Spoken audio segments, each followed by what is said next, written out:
Hello, मैं अमरनाथ यादव आपके अपने यूट्यूब चैनल जनरल कप्सर क्लास स्वागत करता हूं।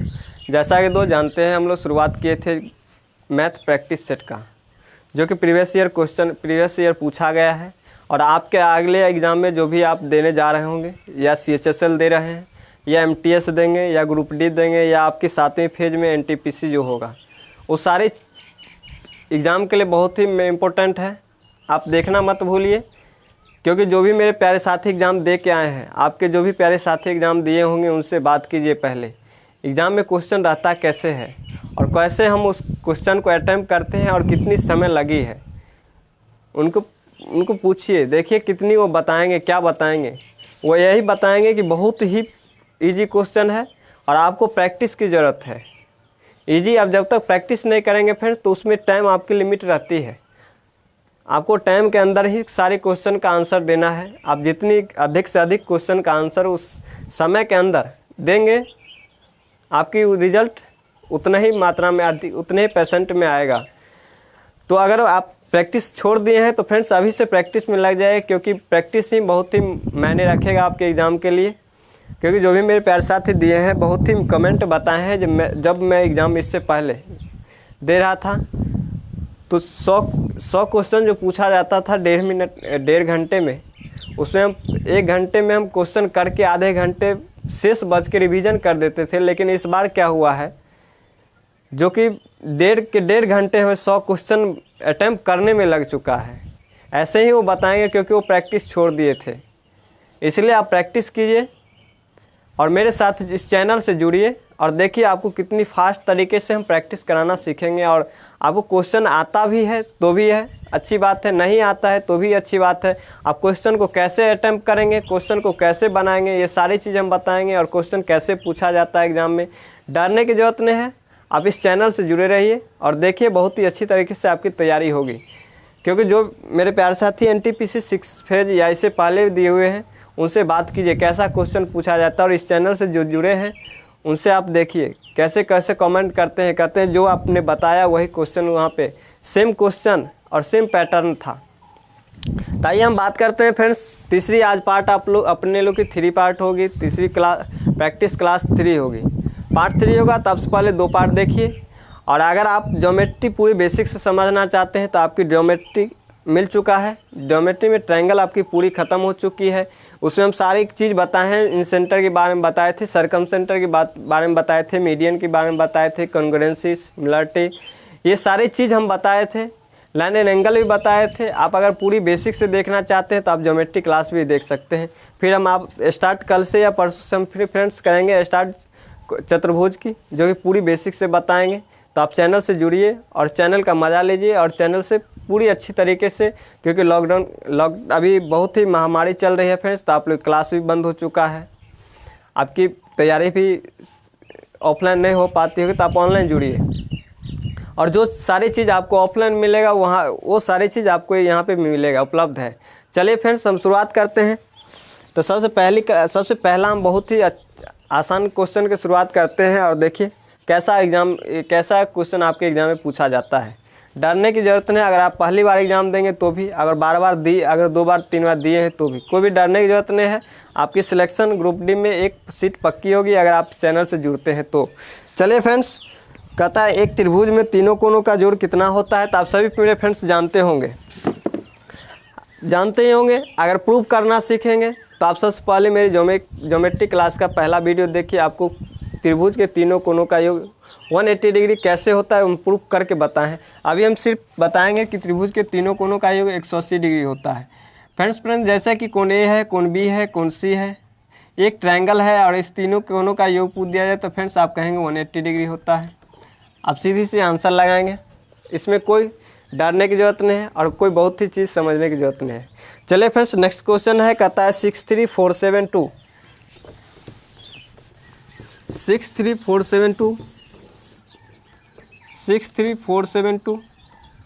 1। इसमें कह रहा है फ्रेंड्स बताइए 7 का स्थानीय मान 7 का स्थानीय मान क्या होगा। प्लेस वैल्यू पूछ रहा है। तो फ्रेंड्स 7 का जैसे आप पहले दूसरी तीसरी चौथी क्लास से पढ़ते होंगे या पढ़े होंगे, तो देखे होंगे इकाई दहाई सैकड़ा इधर से आपको बताएगा, इधर से गिने इकाई दहाई सैकड़ा हज़ार 10,000 लाख, ऐसे जितने या सिंपल भाषा में जो अंक जहाँ है उसके आगे जितनी अंक है उतना जीरो डाल दीजिए, वही उसका प्लेस वैल्यू है, उसका स्थानीय मान होगा। कभी कभी आपके एग्जाम में यही पूछ दिया जाता है कि इसका स्थानीय मान और जातीय मान में अंतर बताइए। तो इसका स्थानीय मान जैसा कि फ्रेंड्स आप निकाल लिए हैं 700 अर्थात 700, और इसका जातीय मान आप जानते हैं, जातीय मान उसका जाति होता है, उसका जात 7 है। तो इसका जब डिफरेंट करेंगे तो 693 आएगा। ऐसा भी अभी कभी कभी आपके एग्जाम में पूछ दिया जाता है, तो आपको डरने की जरूरत नहीं, आप समझ लीजिए अभी। चलिए फ्रेंड्स नेक्स्ट क्वेश्चन है,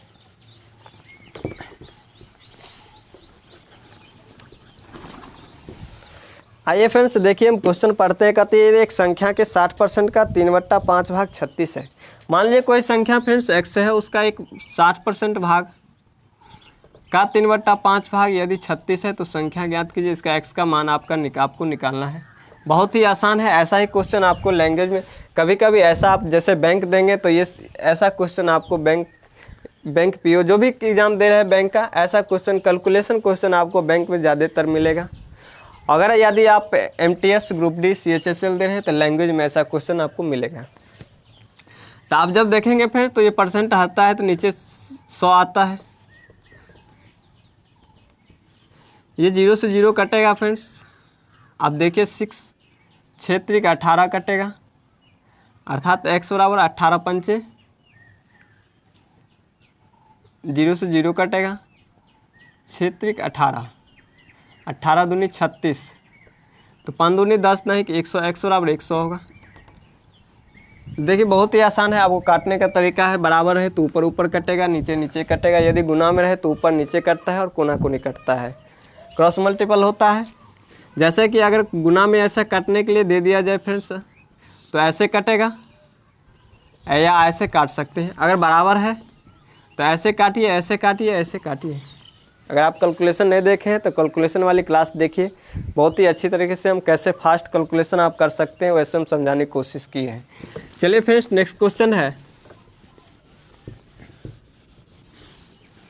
आपके सामने रीजनिंग की क्लास भी बहुत ही जल्दी आने वाली है, घबराने की जरूरत नहीं है, चिंता करने की बात नहीं है।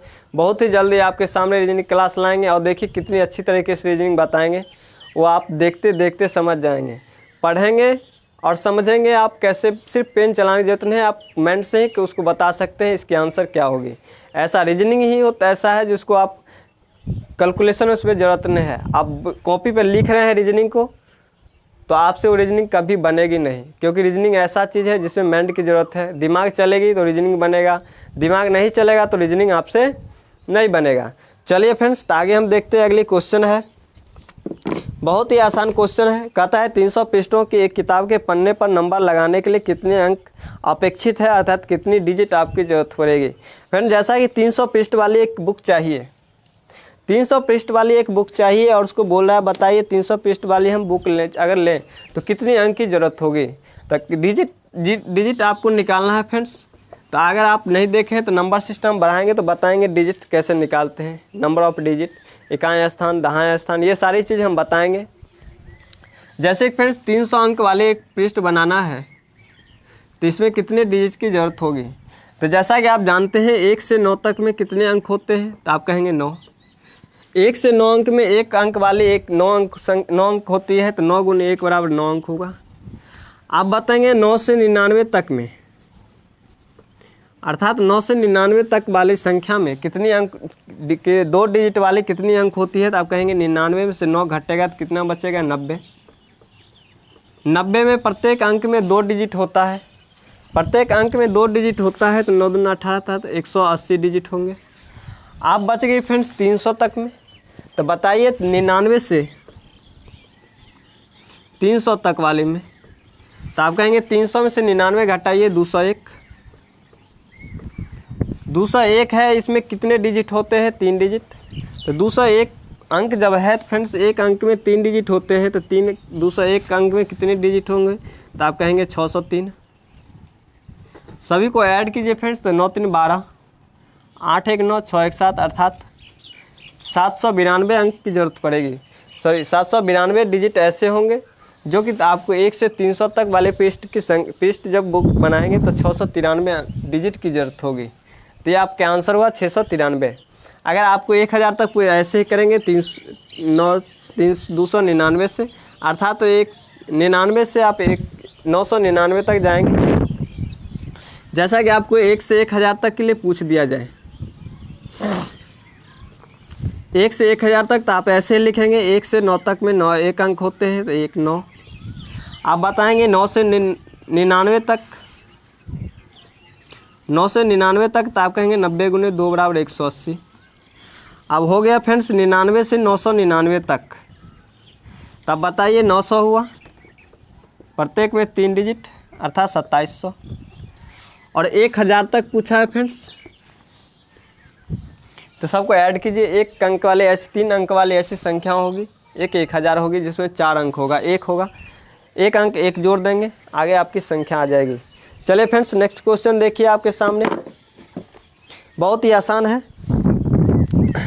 कहता है यदि किसी भिन्न के हर में 3 जोड़ दिया जाए तो 1/3 हो जाता है, और यदि उसके अंश में 4 जोड़ दिया जाए तो 3/4 हो जाएगा, वह भिन्न कितनी है। तो इसको आप ऑप्शन से बनाइए फ्रेंड्स, बहुत ही आसान है। इसको ऑप्शन से बनाएंगे तो बहुत ही फास्ट तरीके से आप बना सकते हैं। आप बेसिक भी जा सकते हैं, बेसिक आपके सामने लिख देते हैं। आप घर पे अगर फ्री होंगे तो बनाने की कोशिश करेंगे, बाकी आप जब एग्ज़ाम बना रहे हैं तो ऑप्शन से बनाइए, बहुत ही आसान तरीक़ा से और बहुत ही फास्ट तरीके से और बहुत ही जल्दी आप आंसर निकाल सकते हैं। नहीं तो कभी कभी फ्रेंड्स अगर आप बेसिक जाएंगे तो एग्ज़ाम में आपको कभी कभी द्विघात समीकरण देखने को मिलेगा, जो कि आपके लिए बहुत ही समय लेगा। उस क्वेश्चन को बनाने में आप बहुत ही समय ले सकते हैं। चलिए फ्रेंड्स कह रहा है जैसा कि ऑप्शन हम लिखते हैं 4 पहली ऑप्शन है 4/9। दूसरा ऑप्शन आपके सामने है फ्रेंड्स 3/20। तीसरा ऑप्शन है आपके सामने 7/24। और चौथा ऑप्शन है फ्रेंड्स 5/12। तो कह रहा है फ्रेंड्स यदि किसी भिन्न के हर में 3 जोड़ा जाए तो 1/3 हो जाता है। तो किसी भिन्न के हर में, तो फ्रेंड्स देखिए किसी भिन्न के हर में हर नीचे वाली होती है, जैसा कि भिन्न बराबर आप सभी लोग जानते होंगे, भिन्न बराबर होता है अंश बट्टा हर। तो हर में 3 जोड़ दिया जाए तो फिर सभी के हर में आप क्या कीजिए 3 जोड़ दीजिए। अगर आप 3 फ्रेंड्स जोड़ रहे हैं तो बताइए ये 4/12 अर्थात 1/3, ये तो सही है क्योंकि कह रहा है 1/3 प्राप्त हो जाता है। ठीक है, तो 1/3 फ्रेंड्स प्राप्त हुआ। ये 23 बताइए 1/3 नहीं प्राप्त हुआ, तो ये आंसर गलती हो गया। ये आपने इग्नोर करते हैं। आप क्या कर सकते हैं, ऑप्शन को एलिमेंट भी छांट भी सकते हैं। अगर आंसर निकालना है तो छांट भी सकते हैं। बताइए 4/12 हुआ तो 1/3 प्राप्त हुआ, ये हो सकता है क्योंकि दूसरी क्राइटेरिया दूसरी भी आप सामने आपको दूसरा भी इसमें क्या होना चाहिए, पुट होना चाहिए, आप उससे भी सर्टिफाइड कर सकते हैं। तो ये नहीं हो सकता। बताइए 27 हुआ तो 7 से जो कटेगा 27 होगा क्या, तो आप बोलेंगे ये भी नहीं होगा। 12 3 15 बताइए 1/3, ये भी होगा। आप बताइए 1 या 4 कोई भी 2 में से हो सकता है।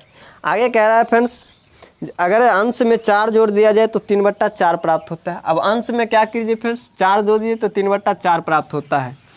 अंश में 4 जोड़िए तो बताइए फ्रेंड्स 3/4 होगा क्या, तो बताइए 4 4 8 और 9 3 12। बताइए 5 4 9 और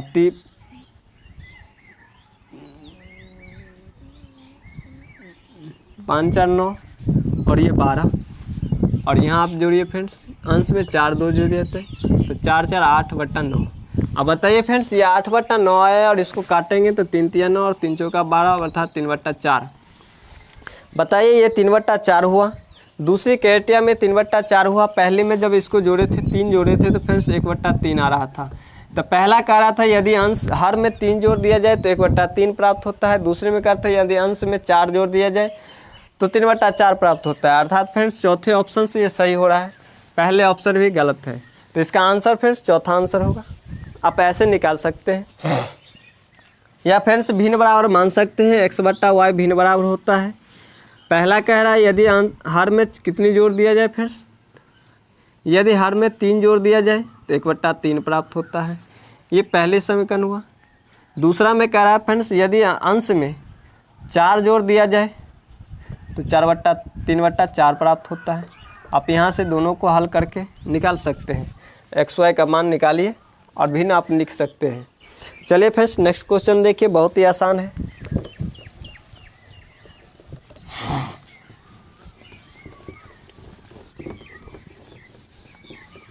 अगर फ्रेंड्स आप वीडियो देख रहे हैं तो सबसे पहले आप क्या कीजिए फ्रेंड्स, सब्सक्राइब कीजिए, लाइक कीजिए और अपने दोस्तों के साथ शेयर कीजिए और वीडियो को शुरू से अंत तक देखिए, बहुत ही कुछ आपको समझ में आएगा।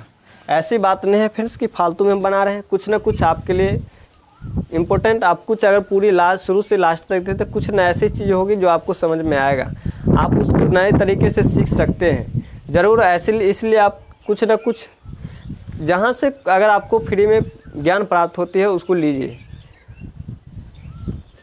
चलिए फ्रेंड्स तो नेक्स्ट क्वेश्चन है, कह रहा है बहुत ही आसान है फ्रेंड्स। 3 संख्याओं में पहली 2 संख्या का जोड़ 45 है। 3 संख्या है जिससे पहली 2 संख्या है जिसका योग 45 है। दूसरी में कह रहा है फ्रेंड्स, दूसरी और तीसरी संख्या का जोड़ 55 है। दूसरी और तीसरी संख्या है जिसका योग 55 है। और आगे कह रहा है फ्रेंड्स, तीसरी संख्या और पहली संख्या के 3 गुना का जोड़। तीसरी और पहली संख्या के 3 गुना का जोड़। तीसरी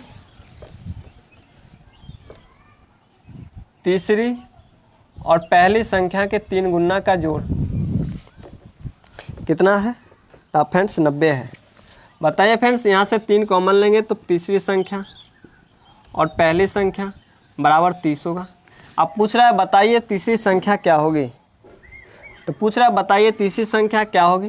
तो फ्रेंड्स यहाँ से आप 3 कॉमन लें तो ये तीसरी समीकरण हुआ, ये दूसरा मान सकते हैं, ये पहला। 1 2 3 तीनों को जोड़िए फ्रेंड्स, तो 1 यहाँ से 2 तो 2 कॉमन होगा फ्रेंड्स, तो लिखेंगे पहली संख्या जोड़ दूसरी संख्या जोड़ तीसरी संख्या बराबर होगा फ्रेंड्स 45 55 30। तो आप कहेंगे ये 45 55 100 130। जब 2 से काटेंगे तो लिखेंगे फ्रेंड्स 65। अब पूछ रहा है बताइए फ्रेंड्स तीसरी संख्या क्या है, तो तीसरी संख्या निकालने के लिए आपको पहली और दूसरी संख्या को घटाना पड़ेगा। तो बताइए फ्रेंड्स पहली और दूसरी संख्या का योग 45 है, तो पहली और दूसरी संख्या का योग 45 है और तीनों संख्याओं का योग 65 है। तो आप कहेंगे 45 65 45 से घटाएंगे तो तीसरी संख्या प्राप्त होगी 20। बहुत ही आसान है, आप अगर बना रहे होंगे तो बहुत ही अच्छी तरीके से बनेगा आपको। अगर आप प्रैक्टिस किए होंगे तो इसमें कोई चीज़ डरने की ज़रूरत नहीं है। अगर प्रैक्टिस किए हैं, अगर आपको बहुत अच्छी तरीके से प्रैक्टिस है तो फ्रेंड्स इतनी लिखने की जरूरत नहीं है, आप डायरेक्ट बना सकते हैं। 45 55 और ये 3 गुने का योग है अर्थात 30 होगा। तीनों को ऐड करेंगे तो 130 होगा। दोनों में 2 2 कॉमन है, 2 कॉमन लेंगे काटेंगे 65 बचेगा। 3 संख्या का योग जब 65 दे दिया, 2 संख्या का योग 45 है तीसरी संख्या। जब घटाएंगे तो लेस करेंगे तो 30 संख्या आपके सामने प्राप्त होगी। चलिए फ्रेंड्स नेक्स्ट क्वेश्चन देखिए, बहुत ही आसान है फ्रेंड्स, बहुत ही इजी है। सबसे पहले आप वीडियो को लाइक कीजिए, सब्सक्राइब कीजिए और कमेंट में ज़रूर बताएं मेरा वीडियो आपको कैसे लगा। चलिए फ्रेंड्स देखिए, कहता है एक आदमी की आयु अपने बेटे की आयु का 3 गुना है। कोई व्यक्ति है, उसकी आयु का अपने बेटे की आयु का 3 गुना है। वर्तमान में यदि 18 वर्ष बाद उनकी आयु अपने बेटे की आयु से 3 गुनी हो जाएगी तो आदमी की वर्तमान आयु क्या है? देखिए फ्रेंड्स, कह रहा है एक आदमी है जिसके उसके बेटे की आयु है, उसके बेटे की आयु का 30 गुना है। तो मान लीजिए कोई आदमी है, वो उसके पिता और उसका लड़का है। इसकी आयु यदि x होगा तो 30 गुना है, अर्थात फ्रेंड्स इसकी आयु 30x होगी। कह रहा है 18 वर्ष बाद फ्रेंड्स ये क्या है? वर्तमान में है, वर्तमान में है। कह रहा है फ्रेंड्स 18 वर्ष बाद अर्थात 30x + 18 और ये x + 18, क्योंकि जब भी बढ़ेगा, अगर अभी की आयु दी हुई है, अभी की आयु जिसकी भी दी हुई, 2 व्यक्ति की आयु अभी की दी हुई है, अगर 2 व्यक्ति बाद में रहे अर्थात 18 वर्ष बाद, 5 वर्ष बाद, 10 वर्ष बाद, तो दोनों बढ़ेगा 10। अगर 5 वर्ष पहले, 10 वर्ष पहले और 6 वर्ष पहले तो दोनों घटेगा 6। अर्थात दोनों की आयु सेम चलेगी। ऐसा ना कि उसकी एक की आयु बढ़ेगी और एक की आयु वहीं पे रुक जाएगी, ऐसा नहीं है फ्रेंड्स। दोनों की आयु सेम बढ़ेगा, दोनों की आयु सेम घटेगी। तो दोनों की आयु हम 18 वर्ष बाद 18 वर्ष बाद कह रहा है फ्रेंड्स, इसका ये 3 गुना हो जाएगा। तो बताइए इसका ये 3 गुना है, तो ये बराबर करने के लिए इसको 3 से गुना कीजिए, दोनों बराबर हो गए। बताइए 30x + 18 बराबर आएगा फ्रेंड्स 3x + 54। ये उधर जाएगा। बताइए फ्रेंड्स ये 27x हो जाएगा, 54 में से 18 जाएगा, 36 बचेगा। आप काटेंगे तो x बराबर 9 चौक 36 और 9 तिया 27। सॉरी फ्रेंड्स, 9 चौक 36 और 9 तिया 27 अर्थात 4/3।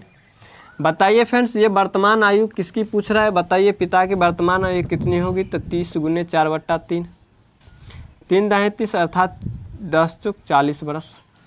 उसकी पिता की आयु वर्तमान में कितनी होगी फ्रेंड्स। तो आप कहेंगे 40 वर्ष होगा। बहुत ही आसान है फ्रेंड्स। देखिए एक क्वेश्चन आपके सामने बहुत ही बार बार रिपीट किया गया है, आप कॉपी कर सकते हैं इसको। जब एज बताएंगे फ्रेंड्स तो एक्स मानने की जरूरत नहीं पड़ेगी, बहुत ही आसान तरीके से हम बताएंगे। ये भी एक्स गैप हो जाएगा जब हम एज प्रॉब्लम आपको बेसिक से शुरुआत करेंगे। तो अभी तो फिर सेक प्रैक्टिस है, उतनी अगर चीज़ बताने की कोशिश करने लगेंगे तो आपको 2 से 4 क्वेश्चन होगा, बाकी आपकी टाइम लैप्स हो जाएगी, आपको प्रैक्टिस नहीं हो पाएगा। चलिए फ्रेंड्स देखिए बहुत ही बार बार रिपीट किया जाता है और बहुत ही अच्छा क्वेश्चन है और अलजेब्रिक क्वेश्चन है। ये आपको नंबर सिस्टम भी कह सकते हैं, बहुत ही बेसिक है और समझने की कोशिश कीजिए। देखिए फ्रेंड्स कह रहा है x बराबर y के पावर a, x बराबर y के पावर a। दूसरा है फ्रेंड्स y बराबर z के पावर b, y बराबर z के पावर b। और आगे है z बराबर x के पावर c, z बराबर x के पावर c। तो पूछ रहा है फ्रेंड्स बताइए a b c बराबर क्या होगा।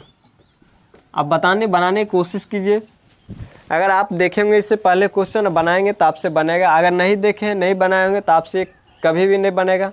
कितनों समय इस पर दे दीजिए, कितनों माथा लगा लीजिए, आप कितनी भी दिमाग लगा लीजिए, ये आपसे नहीं बनेगा। चलिए हम बताने की कोशिश कीजिए। आप यहाँ पे ध्यान से देखिए कैसे बनाएंगे क्वेश्चन को, कैसे हम सॉल्व करेंगे। देखिए फ्रेंड्स यदि x बराबर है y के पावर a, तो y के जगह पर हम क्या लिख सकते हैं फ्रेंड्स। तो आप कहेंगे z के पावर b लिख सकते हैं। z के पावर b लिख सकते हैं कैसे, देखिए z के पावर b के पावर a होगा। आप देखिए फ्रेंड्स इसको लिखेंगे तो x बराबर आप लिखेंगे, क्योंकि होल पे रहता है तो ये मल्टीपल हो जाएगा फ्रेंड्स, तो a भी हो जाएगा। आप कहेंगे z के पावर, देखिए z है और z के जगह पर क्या लिख सकते हैं, x के पावर c लिख सकते हैं। तो आप लिखेंगे x बराबर x के पावर c के पावर a b। तो आप लिखेंगे x बराबर x के पावर a b c। आप देखिए फ्रेंड्स यहाँ क्या करना है, बस यहीं पे समझना है आपको। आप यहाँ पे इसको क्या कीजिए फ्रेंड्स, इधर ले जाइए। तो आप 1 बराबर लिख सकते हैं x के पावर a b c बटा x। जब मल्टीपल करेंगे तो x बराबर a के पावर x के पावर a b c हो जाएगा। बहुत ही आसान है, सिर्फ आपको समझने की ज़रूरत है, बहुत ही कुछ इसमें समझने की ज़रूरत नहीं है फ्रेंड्स, थोड़ी सी दिमाग लगाने की ज़रूरत है। बताइए यदि x बराबर y के पावर a है, y के पावर y बराबर z के पावर b है और z बराबर x के पावर c है, तो हम लिख सकते हैं x बराबर y के पावर a। तो y के जगह पे हम लिख सकते हैं फ्रेंड्स, क्योंकि ये तो बराबर है, y के बराबर ही है, तो जो भी बराबर है उसके बराबर में हम लिख सकते हैं। तो लिखे फ्रेंड्स, तो यहाँ पे आए। आप बताइए यदि यहाँ पे जब आ गए तो जब इसको हम यहाँ ले गए तो यहाँ 1 होगा, गुना कीजिए सेम आएगा, इसमें कोई परिवर्तन नहीं होगा। जब कोई परिवर्तन नहीं होगा तो फ्रेंड्स यहाँ पे लिख सकते हैं, आप कहेंगे a1 बराबर लिख सकते हैं x के पावर, जब भी अब घात सेम रहे, जब भी फ्रेंड्स बेस सेम रहे तो घात घटेगा। तो यहाँ पावर नहीं कुछ है तो मतलब 1 है, तो आप लिख सकते हैं x के पावर a b c -1। और जब x के पावर a b c -1 लिख सकते हैं तो फ्रेंड्स 1 है, तो 1 किसका होता है, यहाँ पे देखिए अगर नहीं दिख रहा है फ्रेंड्स, जब भी x के पावर 0 रहे तो उसका वैल्यू 1 होता है। अर्थात किसी भी अंक के पावर जब भी 0 हो जाए तो उसका वैल्यू 1 होता है। तो इसका वैल्यू यदि 1 है तो x के पावर हम 0 लिख सकते हैं फ्रेंड्स। अगर x के पावर 0 लिख सकते हैं तो लिखेंगे x बराबर a b c -1। अब बताइए फ्रेंड्स घात यदि बेस सेम है तो घात भी सेम होगा। तो यदि बेस में एक्स एक्स है तो घात सेम होगा, तो लिख सकते हैं ए बी सी -1 बराबर 0, तब लिख सकते हैं ए बी सी बराबर 1। तो आप ये डायरेक्ट भी याद रख सकते हैं, अगर ऐसा रहे तो इसका आंसर 1 होगा। अगर कभी भी ऐसा रहे तो इसका आंसर 1 होगा, आप सीधे भी लिख सकते हैं। अगर आपको ऐसा क्वेश्चन देखने को मिले तो 90% आपको आंसर उसका 1 देखने को मिलेगा, अगर ऐसा क्वेश्चन आपके सामने है तो। चलिए फ्रेंड्स, देखिए बहुत ही आसान था। चलिए एक क्वेश्चन आपके सामने और बचा हुआ है, उसको बनाइए। फिर फ्रेंड्स हम नेक्स्ट क्वेश्चन के साथ अगले क्लास में देखेंगे।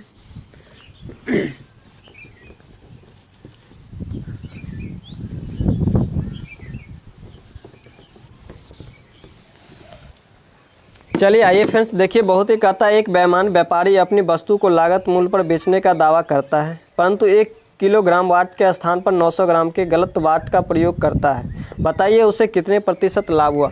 देखिए फ्रेंड्स, कोई भी व्यापारी है वो अपने सामान को क्या करता है, कहता है हम लागत मूल्य पे बेचते हैं, हमें इसमें कुछ फ़ायदा नहीं है। लेकिन क्या होता है फ्रेंड्स, वो क्या करता है 1000 ग्राम के वाट की जगह पर 900 ग्राम देता है, तो उसको 1000 ग्राम के वाट की जगह पर 900 ग्राम देता है। तो फ्रेंड्स बताइए वो कितना ग्राम कम देता है। आप कहेंगे 100 देगा। लाभ किस पे लेगा फ्रेंड्स, 900 पे। काटिए, 11.1/9% की लाभ होगी। बहुत ही आसान है फ्रेंड्स, आप बनाने की कोशिश करेंगे आपसे बनेगा, बहुत ही इजी है। चलिए फ्रेंड्स एक क्वेश्चन और है जिसको आप देख लीजिए, बहुत ही आसान है। कहता है एक रेलगाड़ी 180 किलोमीटर प्रति घंटा की गति से चल रही है, बताइए उसकी गति मीटर प्रति सेकंड में कितनी होगी। अगर आपको मीटर प्रति सेकंड में बदलना आता है तो अच्छी बात, नहीं बदलते हैं यहाँ पे देखिए। अगर नहीं आप देखें तो देखिए हम टाइम एंड डिस्टेंस बताएं फ्रेंड्स, पूरी बेसिक से बताएं। जैसा क्वेश्चन हम यहाँ पे बता रहे हैं फ्रेंड्स, इससे पहले हम पूरी बेसिक से बता चुके हैं। आपको टाइम एंड वर्क मिलेगा पूरी बेसिक से, टाइम एंड डिस्टेंस मिलेगी पूरी बेसिक से, टाइम एंड सिंपल इंटरेस्ट मिलेगा फ्रेंड्स, ज्योमेट्री में ट्रायंगल मिलेगा। आप ये सब क्लास देखिए, बहुत ही बेसिक से हम बताए हैं। अगर आप देखते हैं तो आपको बहुत कुछ नए तरीके से बनाने की समझ में आएगा, और बहुत ही नए तरीके आप उसमें सीख सकते हैं और बहुत कुछ सीख सकते हैं। आप सबसे पहले उसको देखिए, और जब भी वीडियो आप शुरुआत करते हैं तो कॉपी पेन लेके देखिए। एक बार वीडियो को पूरी वीडियो चलाइए और कॉपी पेन के साथ नोट कीजिए। उसके बाद दूसरी बार आप कॉपी को देखिए, वीडियो को देखिए, और तीसरी बार आप डायरेक्ट बनाने की कोशिश कीजिए समझने, और जहाँ जहाँ आपको प्रॉब्लम आए कॉपी उल्टाइए और उसको समझिए। चलिए फ्रेंड्स, कह रहा है कोई रेलगाड़ी है जिसकी चाल क्या है, 180 किलोमीटर पर घंटा है, तो उसकी चाल मीटर पर सेकंड में क्या होगी। 180 किलोमीटर उसकी चाल, यदि स्पीड बराबर 180 किलोमीटर पर घंटा है फ्रेंड्स, तो इसकी चाल यदि मीटर पर सेकंड में बदलना है तो फ्रेंड्स 5/18 से गुना कीजिए, 18 दाएं की 180 अर्थात 50 मीटर पर सेकंड होगा। अगर आप बदलना जानते हैं तो ठीक है, नहीं तो यहाँ पे थोड़ी सी हम बता रहे हैं फ्रेंड्स। जैसे 180 किलोमीटर पर आवर है, पर आवर का मतलब होता है फ्रेंड्स 180 किलोमीटर वो 1 घंटे में जाएगी। 1 घंटे में फ्रेंड्स कितने मिनट होते हैं, आप कहेंगे 60 मिनट होते हैं। आप जब इसको फ्रेंड्स 1 किलोमीटर है, मीटर में बदलने के लिए 1000 से गुना करते हैं। ये मिनट है, मिनट सेकंड को बदलने, ये घंटा है फ्रेंड्स, घंटा को मिनट में बदलने के लिए 60 से गुना किए। अब मिनट को सेकंड में बदलने के लिए 60 से गुना करेंगे। अब 2 जीरो से 2 जीरो कटेगा, 6 से कटेगा फ्रेंड्स 6 3 18, 3 से कटेगा 2, 30, ठीक है। 6 से कटेगा 6 पंचे 30, पूरे काटिए। 50 दाई 5 दाई के 5 को 10 से गुना करेंगे तो 50 मीटर पर सेकंड आएगा। आप ऐसे ही बदल सकते हैं, इसलिए आपको उसको डायरेक्ट इसलिए बताया जाता है फ्रेंड्स, जैसे कि आपको मीटर पर सेकंड में कभी बदलना है तो 1 किलोमीटर पर घंटा को, यदि 1 किलोमीटर पर घंटा स्पीड है तो फ्रेंड्स 1 बट्टा उसको हम क्या लिख सकते हैं, 1000/3600 लिख सकते हैं। 2 जीरो से 2 जीरो कटता है, 5 दूनी 10 और 18 दूनी 36, इसलिए डायरेक्ट हम इसको काटने की बदले 5/18 से गुना करते हैं। अगर इसी को मीटर पर सेकंड को, जैसे फ्रेंड्स इसी को अगर मीटर पर सेकंड है, इसको किलोमीटर पर घंटे में बदलना है तो डायरेक्ट उल्टा के गुना कीजिए। 5 से 10, देखिए 10 18 दाएं के 180। तो आज के लिए इतना ही, बहुत ही आसान क्वेश्चन था फ्रेंड्स, बहुत ही इजी था। ऐसा क्वेश्चन आपको एग्जाम में देखने को मिलता है और बार बार मिलता है। बहुत ही भाष तरीका एग्जाम में पूछा नहीं जाता, बल्कि कंसेप्चुअल पूछा जाता है। लैंग्वेज आपको समझने की ज़रूरत होती है और आपको कितने कम समय में कितना क्वेश्चन कर सकते हैं ये आपके वहाँ पे मायने रखता है। तो आज के लिए इतना ही। तब तक के लिए वीडियो को आप देखते रहिए, शेयर करते रहिए, लाइक करते रहिए, कमेंट में ज़रूर बताएं मेरा वीडियो आपको कैसा लगा। अगर अच्छा लगा तो ज़रूर कमेंट में बताएं, नहीं लगा सो भी बताइए। चलिए तो आज के लिए इतना ही।